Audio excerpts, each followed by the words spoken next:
This is the XP4 from Lectric, the latest edition of America's best-selling folding electric bike. This is the standard version with the 500-watt motor and 10.4 amp-hour battery, and Lectric made tons of updates to this without changing the price, so this still starts at $999. It has Lectric's Power Plus torque sensor, their M24 stealth motor. They upgraded the tourney derailleur to a Shimano Altus, a massive 56-tooth chainring on the front, custom brake levers from Star Union, upgraded lights with turn signals, a redesigned hydroform frame and a new stem angle, a new key location, custom quick release pedals, a new hybrid tread pattern on the tires, upgraded rack design, and a brand new detachable TFT display. So in this review, we'll talk about all those updates. We'll also take an up-close look at all the components. We will fold it, take it on and off-road to check out the performance, and then we'll wrap up with the pros and cons and my overall thoughts.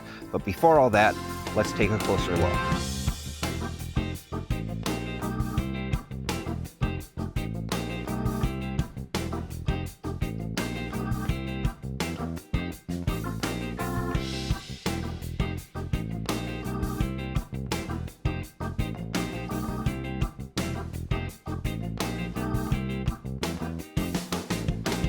This isn't the first time I've reviewed this bike. Ryan and I got an exclusive trip out to Flagstaff, Arizona, and we got to ride the upgraded version with the 750-watt motor and larger battery around the Grand Canyon National Park. So if you are hungry for more power and more range, you can check out that review. But this is the 500-watt version. It comes with a 10.4 amp-hour battery. Their popular commuter model, the Express, comes in a 500 and 750-watt version as well. But we were super impressed with the 500-watt motor on the Express and thought it would probably satisfy most people's needs. We have our suspicions that the XP4 500 is going to tell a similar story. Sometimes Lectric does throw in extra accessories, so if you want to check current pricing or sales, you can scan the QR code on your screen, or you can use our affiliate link down in the description. Also, if you plan on buying from Lectric, if you use that link when you go to make your purchase, it supports the channel and makes content like this possible.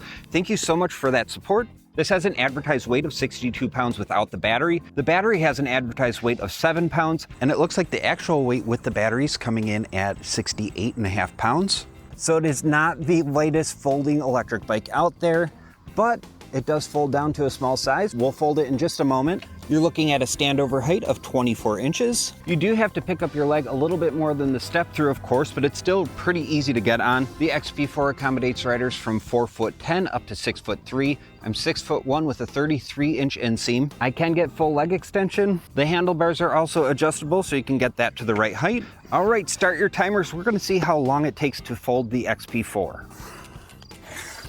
Drop the seat down. Just pop these pedals off. All right, let's drop the handlebars. Okay, do the kickstand, and we'll fold the frame. All right, not too bad to fold. They were actually able to shave an inch off the width by switching to detachable pedals. And we'll pull out the battery in a minute, but let's get it back up and running. Let's take a closer look at the components. Starting at the brakes, these are 2-piston hydraulic disc brakes from Star Union, paired with 180mm rotors. Same brakes on the back. The front tire bolts on, and if you found a plastic cap like this in your box, this is where it goes. Lectric's 20 by 3-inch tires. This has green slime in it. That should make these more puncture resistant. Then we have the new tread pattern, so a street tread in the middle, knobby tread on the outside. So this should still feel pretty good on crushed gravel or fire roads. We'll test that out. This does have a front suspension fork with 50mm of travel, now with black stanchions. And this is what that looks like. You can adjust the preload on the left and lock it out on the right. They changed from metal fenders to plastic fenders on the front and full coverage in the back. A new front headlight with amber lights on the side. It has the upgraded tail light that's now a working brake light, and turn signals. They'll flash 20 times, then turn off. And the lights have different modes. So with this mode, when you turn your lights off, they will flash. And when you turn them on, they will be steady. 4 mounting points on the front for a basket or rack. This is the release for the folding handlebars. Just pull up on this silver tab and pull out and make sure it snaps into place. Quick release adjustable handlebars. Make sure not to go past the minimum insertion point, and pretty clean cable management that routes down underneath the frame. The custom Star Union hydraulic disc brake levers. They do have motor cutoff, 602 for Lectric's area code, upgraded locking ergonomic grips, the upgraded Shimano rapid fire trigger shifter. Move over to the left side, we have a thumb style underbar throttle here, updated 5-button control panel. Onto the new Detachable TFT display. I rode this in direct sunlight and at night. The contrast is great and the visibility is there. But let's get into it. Right at the top, we have our battery readout with percent. Underneath that, you'll see your pedal assist levels. Now, Lectric changed things up. It's no longer just numbers. We have names for each level, starting with Eco, Tour, Sport, Sport Plus, and Turbo. And you can, of course, turn it off. And like the older displays, if you hit the power button, you're going to cycle through different screens. It's a nice touch that you can still see the speed at the top of the screen, regardless of the page that you're on. And also, if you change between different pedal assist levels, you can see that in the upper left corner too. So underneath the speed, we have the cadence, that's the rate in which you're pedaling. Then you have trip time on the right, trip distance bottom left, and odometer bottom right. Hit that button one more time. This is the last page, but you can see the input power versus the motor power. You can also get a real-time look at the power that you're drawing at the bottom. Hit that button one more time. So I like that it still is simple, but you definitely get more information than the previous displays. But I think the best part about this display is you no longer have to remember P codes for changing settings. Let's go into the advanced settings now. Hold pedal assist up and down. There we go. First up, we have screen brightness. You have 3 different levels of screen brightness to play with. Sleep is where you can change the timeout on the bike, so how long it will stay on while it's inactive before it turns itself off. You can change the units between miles and kilometers. You can change the tire size here, so if the speedometer does read out fast or slow, you can adjust that by adjusting the tire size.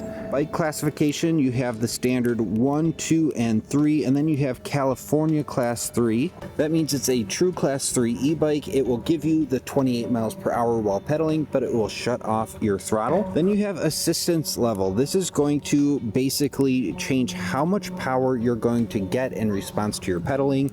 So if you want more of a workout, go with the first option, standard, and if you're not getting enough support, increase the torque multiplier. You can turn your throttle and pedal assist on and off here. Throttle output is where you're going to change how the throttle interacts with the pedal assist levels. So if you're in throttle output limited based on pedal assist level, you're going to have set speed limits for each pedal assist level. But if you want to just have the full 20 miles per hour, regardless of your pedal assist level, you're going to want to put on full throttle.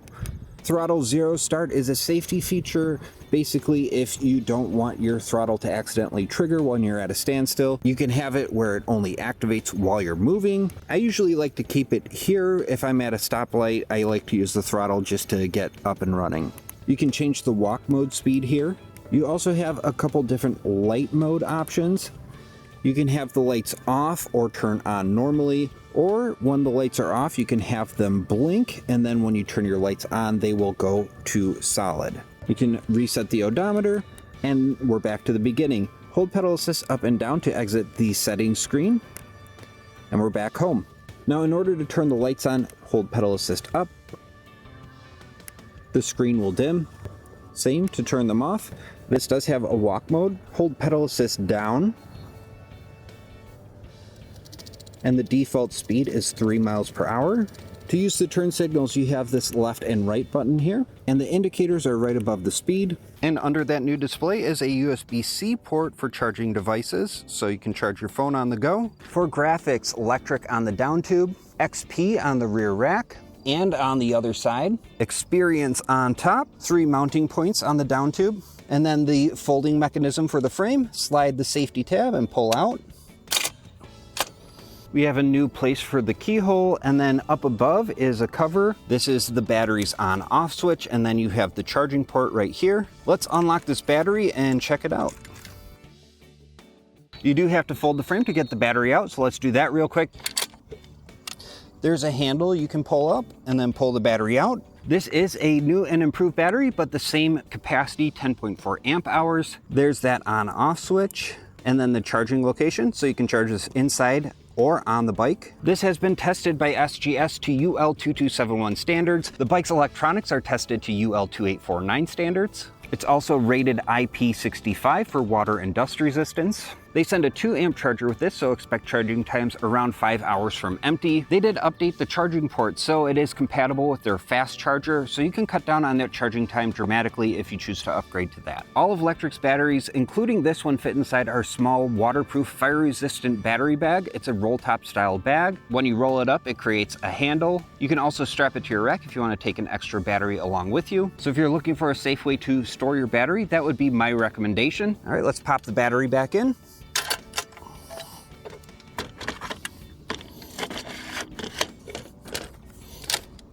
And an improvement over the XP 3.0, you don't have to ride with the key in the battery anymore. Here are those plastic quick release pedals. It is a wider platform now, integrated reflectors, a rear mounted short metal kickstand. It has Lectric's sleek saddle. There's the welded stand for when the bike is folded. This is the upgraded level up rack. Has the same weight capacity as before, 150 pounds, which means you can take a passenger along with you with the passenger pack. This is compatible with Thule Yep seats, 4 mounting points on top. There's Lectric's M24 motor, 500 watt nominal, 1093 watts peak power, and 55 Newton meters of torque. That is paired with the Lectric Power Plus torque sensor, the upgraded Shimano Altus derailleur, 11 to 32 teeth on the rear cassette, and the custom massive 56 tooth chainring. That's it for all the components. Let's take it on and off road. All right, we're gonna test out the performance, but we'll also explore some of these settings since they're so easy to navigate now. So first we're gonna cover the throttle. There are 3 different settings for throttle. You can turn your throttle on and off with throttle pedal assist toggle. So you can tie your throttle speeds to your pedal assist levels or have them unlocked regardless of pedal assist level. And finally, throttle zero start is a safety measure. So you can have your throttle active no matter if you're stopped or rolling, or you can just have it where it only activates if you're already moving. So we'll go into Eco here, and if I push on the throttle, I get nothing. But once the display starts to register some speed, if I push in that throttle, there we go. So we're just gonna really quick check out what the top speed for each pedal assist level is when just using throttle.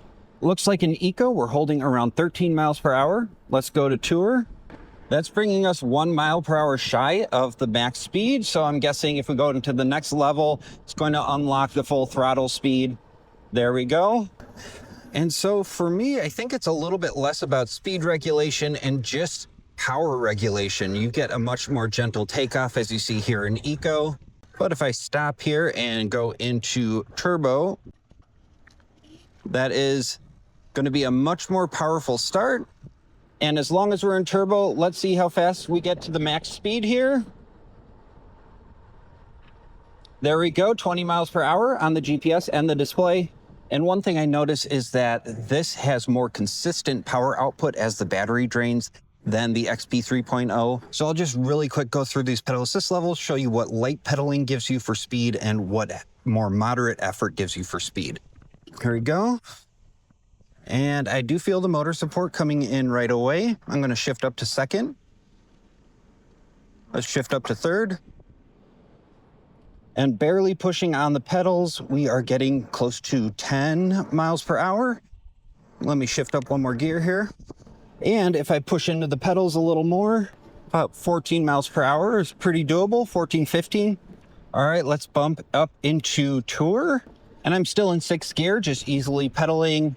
And it looks like we are picking up where we left off in Eco. So around 14 to 15 miles per hour with barely pushing into the pedals. A little more effort here. And we're hitting 20 miles per hour, so we're at Class 2 speeds. I do have Class 3 speeds unlocked right now, so we will be going closer to 28 miles per hour soon. If I really push in, wow, I'm able to get up to 28 miles per hour, no problem in Tour.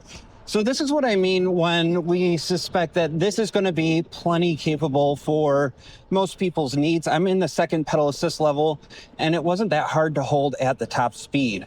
So we have 3 more pedal assist levels to explore. Let's go into Sport. Easy pedaling, about 17 miles per hour. And if we push into those pedals, I would say this is actually pretty comfortable. I know if I push in a little harder, I'm going to get up to the max speed. Now, Sport Plus was my favorite mode on the 750 watt motor. Turbo is a lot of fun to ride in, but the power can be a little jarring, and I feel like this is the mode that I was most comfortable in. But barely pushing into the pedals, we're hitting 20 miles per hour. Here we go, pushing in harder, moderate effort.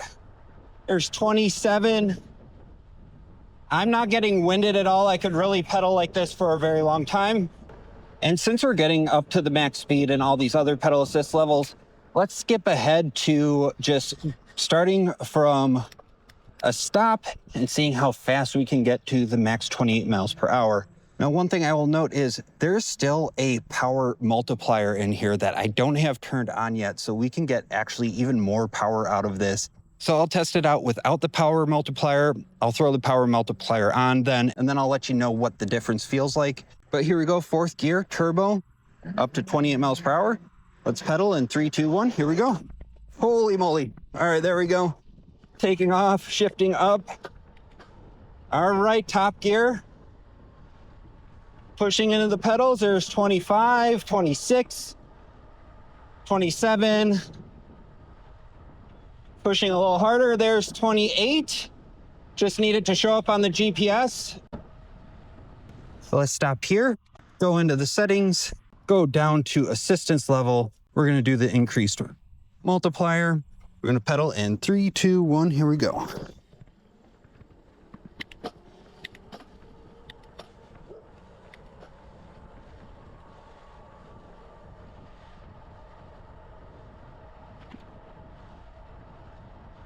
And there's 28 miles per hour.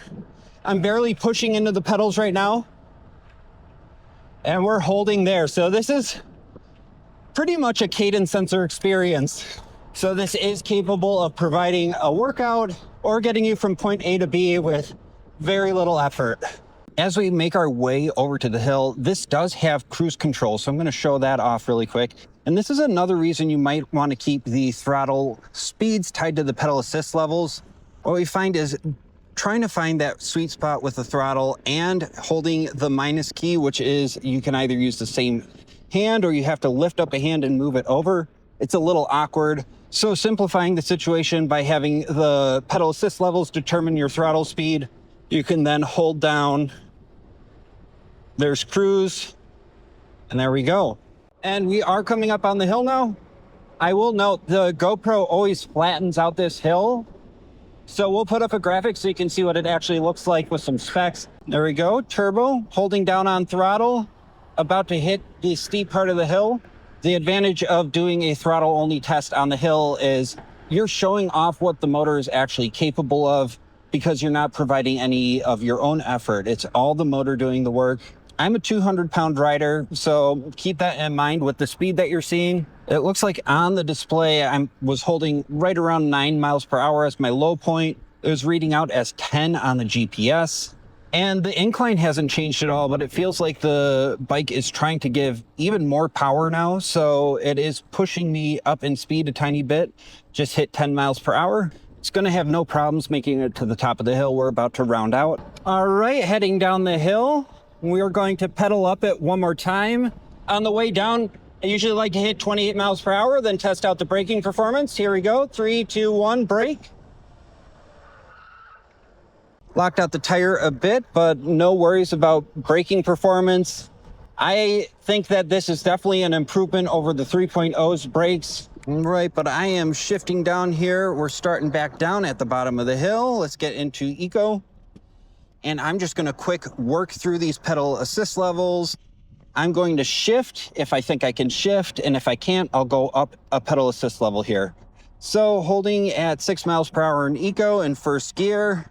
My legs are pushing into the pedals, but it's very doable. But I'm not gonna shift up, so let's go into tour. All right, I felt a little bit of a boost there. It was very slight, but I'm getting more help for sure. And I bet if I shift up, I'll get a little bit more assistance. There we go, I feel the torque sensor rewarding me. Let's go into sport. All right, another good step up in power there. I'm gonna shift up. Getting closer to 8, 9 miles per hour. Shifting up again. So this is third gear, fourth gear. Legs are burning a bit here, so let's go into Sport Plus. All right, now we're taking off. So the first 3 are moderate jumps, and then Sport puts you back in your seat a little bit. Gonna shift up. All right, there's 12 miles per hour. Let's see if we feel a difference going into turbo. Change there was very slight, if any. So I think that just reinforces. I really like Sport Plus. It feels like I can set it there and control the speed pretty well with my legs, where turbo just feels like the cadence sensor experience. One thing I noticed when we tested out the 750 watt version in Arizona was that the suspension, you could hear it topping out whenever you hit a bump. I have not been hearing it as much, so I'm wondering if they made an improvement to the suspension. We'll test that out right here, because there's a reason this is popular with RVers and people that just need a really versatile bike. This has the 3-inch tires, so we can take it off-road. All right, and we're kind of in the woods here. I'm just checking out the light to see how bright it is, and I'd say it's pretty bright. I like the look of this light better than the Elite headlight, but that definitely throws out more lumens than this light does. And I'm starting to hear that suspension top out a little bit more, but it is not as aggressive as the last time I tried this out. I am missing my suspension seat posts right now. If you like a firm saddle, I think you'll like the Lectric Sleek saddle, but I think that there's definitely more comfortable saddles out there. I didn't feel too much chatter coming in through my wrist, so I think the front suspension does its job, even if it is a tiny bit noisy at times. The other thing I'll mention is I do notice a big difference with how far I'm reaching out for the handlebars. So that 0-degree stem angle, where it just comes a little bit closer to your body, lets you have an even more upright, relaxed riding position. So my back is straight. I feel really comfortable, like I could ride like this for a long time.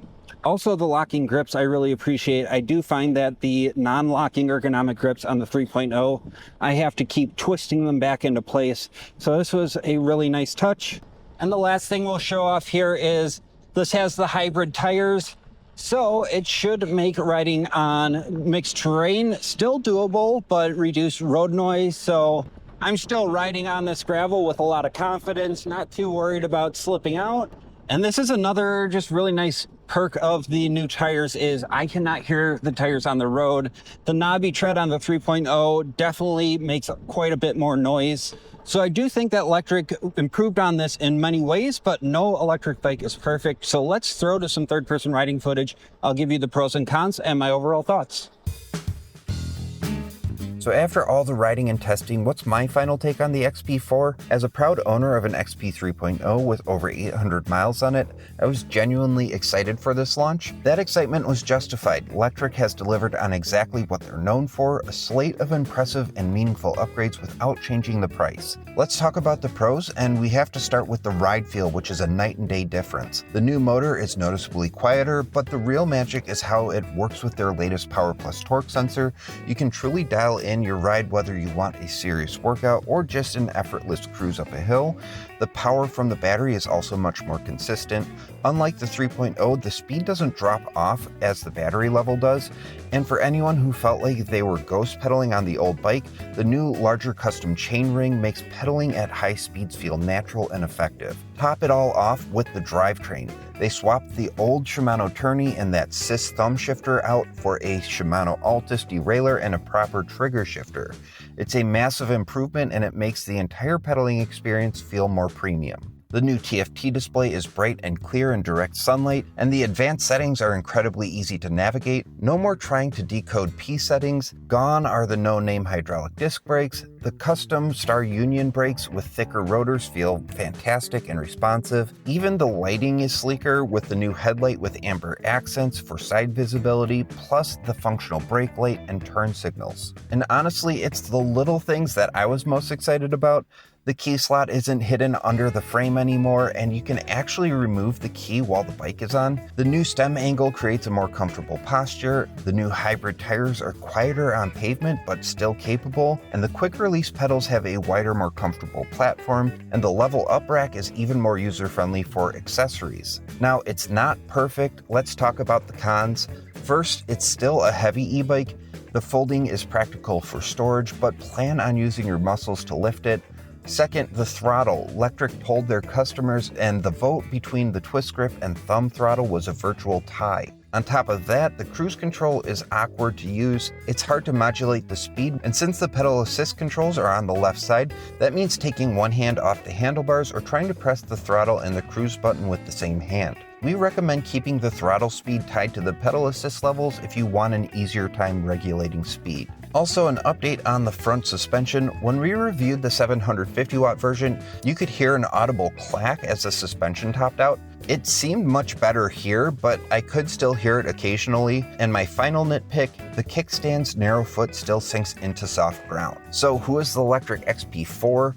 Well, as I mentioned at the start of the review, I truly believe that the 500 watt version is going to be the sweet spot that satisfies most people's needs. It has plenty of power for daily riding and includes the fantastic upgrades we just covered. However, if you know you need the extra power and range, it's great that Lectric offers the 750 watt version with the 17.5 amp hour battery. Focusing on this model, if you're an XP 3.0 owner, if you're new to the e-bike world or an RVer looking for portable transportation, you are getting an incredibly refined, feature-packed machine supported by a company with a reputation for customer service that goes above and beyond. If you're interested in checking out current pricing or want to support the channel, you can scan the QR code on your screen or use our affiliate link down below in the description. Using that link doesn't cost you anything, but it does help support content like this.